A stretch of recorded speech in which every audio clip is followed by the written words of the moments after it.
जय हिंद मित्रों, एक बार फिर से हम आप पहुँचे हैं उत्तर प्रदेश जनपद अंतर्गत मऊ जनपद के भुसवा ग्राम में, जहां पर कार्यालय है MCL से निर्धारित होने वाले Raman Ram producer fuel company limited का। आपको मैं अपने YouTube चैनल में पहले भी वीडियो दिखा चुका हूं कि मऊ जनपद में गोकुलपुरा में लगने वाला है CNG का एक बहुत बड़ा प्लांट, CNG फ्यूल का और जैविक खाद का। तो यहां पर मैं आज आया हूं। यहां पर फिर से प्रोजेक्ट स्तर की मीटिंग है।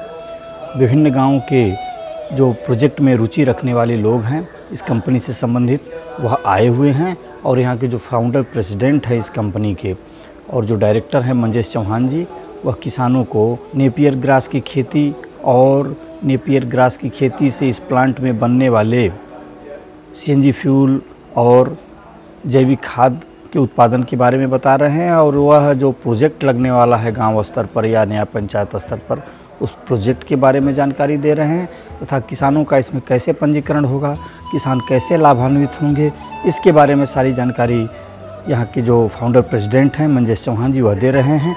चलिए हम आपको सीधे उस मीटिंग में लेकर चलते हैं। मैं हूँ तारकेश्वर सिंह अजीत और आप देखना शुरू कर चुके हैं मेरा YouTube चैनल अजीतांजलि।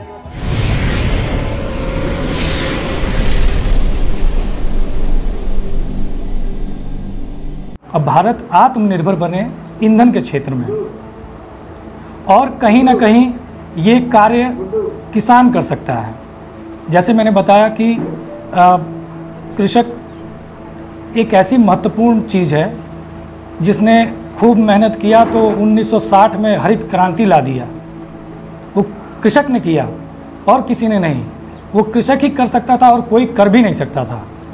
दूसरी क्रांति आई 1980 में वर्गीस कुरियन, जिन्होंने दूध के क्षेत्र में बहुत भारी बदलाव लाया। पहले दूध जो आता था वो विदेशों से हम मंगाते थे, पाउडर फॉर्म में आता था, लेकिन आज श्वेत क्रांति हुई तो दूध आज हम लोग अपने यहाँ उत्पन्न करने लगे और आज कहीं ना कहीं दूध के बहुत बड़े उत्पादक हम लोग हैं और विदेशों में देते हैं। तो ये दोनों काम किसानों ने किया। अब बात करते हैं तीसरी क्रांति की, तो ये होगी ईंधन क्रांति। और ईंधन क्रांति को भी लाने वाला एक मैं होगा किसान।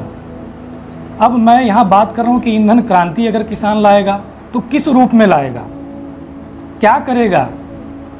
तो आज जो प्रोजेक्ट जो गोकुलपुरा में लगने जा रहा है, जो प्रोजेक्ट से ईंधन पैदा होगा, वो उसका कच्चे माल की पूर्ति कहीं ना कहीं किसान देगा।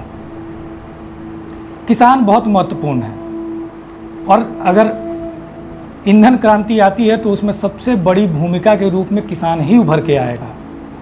किसान को ये पता है गेहूं चावल परंपरागत हो रहा है हमारे यहाँ। अगर मैं मुख्यतः अगर बात करूं पूर्वांचल की, तो यहाँ गेहूं चावल में सारे लोग लगे हुए हैं। यहाँ पे कोई ऐसी कृषि नहीं है जो उद्योग आधारित हो, ऐसा उद्योग जो ऊर्जा पैदा करे।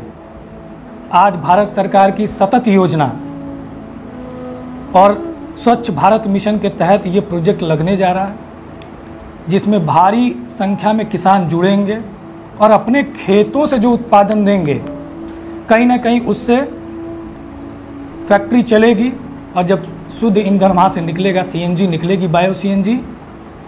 और ऊर्जा की मांग जब हमारे किसान, हमारा देश पूरा करने लगेगा तो कहीं ना कहीं इस दुनिया में हमारा भी एक नाम होगा, इन किसानों का नाम होगा। क्योंकि खाड़ी देशों की अगर बात मैं करता हूँ तो कच्चा तेल मिलता है, लेकिन उनके यहाँ ज़मीन नहीं है जिस पे वो गेहूँ चावल वगैरह उगा सकें। खेती योग्य ज़मीन नहीं है, वहाँ रेत ही रेत है। और दूसरी चीज़, उनके यहाँ पीने का पानी भी नहीं है। तो ये जो मुख्य चीज़ें हैं इंसान को चलाने के लिए, जो अनाज लगता है, पानी लगता है, वो हमारे देश में है। और जिनके पास नहीं है लेकिन वो कच्चा तेल निकाल के, क्रूड ऑयल आज हमारे देश में दे रहे हैं, तो कहीं ना कहीं वो पूरी दुनिया पे राज कर रहे हैं, क्योंकि वो ईंधन बेच रहे हैं। अगर हमारा किसान ईंधन की मांग को अपने खेतों से अगर पूरा करने लगे फैक्ट्री के माध्यम से, तो कहीं ना कहीं खाड़ी देशों की बराबरी भी हमारा किसान कर सकता है। शोध में ये पाया गया कि जो नेपियर ग्रास होता है, जिसको ठेठ भाषा में बजड़ी कहा जाता है, उससे सबसे ज़्यादा मीथेन गैस निकलती है। उसको किसानों के खेतों में लगवाया जाएगा, कलेक्शन सेंटर के माध्यम से गांव से कलेक्ट किया जाएगा, किसानों को गेहूं चावल से दुगना पैसा मिलेगा। और ये सरकार बार बार चिल्ला रही है मंच से, किसानों की आय दुगनी करना है, दुगनी करना है। अगर किसी से आप पूछेंगे, किसी पॉलिटिशियन से अगर पूछेंगे कि किसानों की आय दुगनी करना है, आपके पास कोई पर्याय है, तो मेरे ख्याल से नहीं बता पाएगा। अब कहीं ना कहीं ये फैक्ट्री आपको बता रही है कि किसानों की आय दुगनी कैसे हो सकती है। ऊर्जा की खेती करिए, आज की जो हमारी मांग है उसकी खेती करिए। और तो जो नेपियर ग्रास किसानों से लिया जाएगा वो फैक्ट्री में आएगा, उससे बायो सीएनजी बनेगी। अब दूसरी चीज़ जैविक खाद, ये दो मुख्य प्रोडक्ट हमारी फैक्ट्री में तैयार हो रहा है, जिसको प्रति ton per day 10 ton CNG और 15 टन बायो फर्टिलाइज़र जैविक खाद उत्पन्न हो रही है।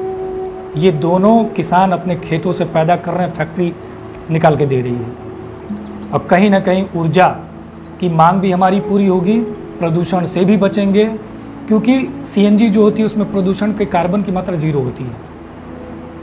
CH4 उसकी केमिकल नाम है। और जब जानते हैं कि जब चूल्हे में अगर आग लगाई जाए, अगर गोईठे की अगर बात मैं करता हूँ, तो गोईठे तो अभी जो गोबर गोईठा है वो एक ईंधन है। जब चूल्हे में आप लगाते हैं तो आग निकलती है, तो कहीं ना कहीं बर्तन काला होता है, लेकिन खाना पक जाता है।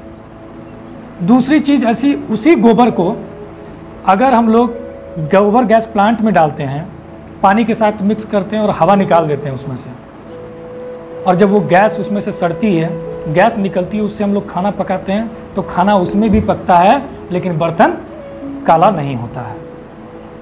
दोनों ही ईंधन हैं, लेकिन टेक्नोलॉजी के माध्यम से उस ईंधन को 2 भागों में बांटा गया।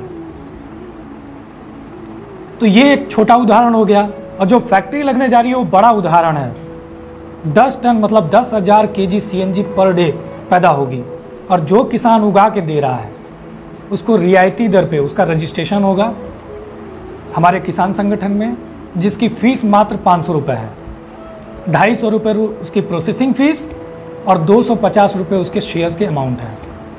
आप अगर किसान संगठन के साथ कभी काम किए होंगे तो किसान संगठन के साथ जुड़ने के लिए उसकी सदस्यता लेनी ही पड़ती है, उसके शेयर्स लेने ही पड़ते हैं, ये कानूनी रूप है।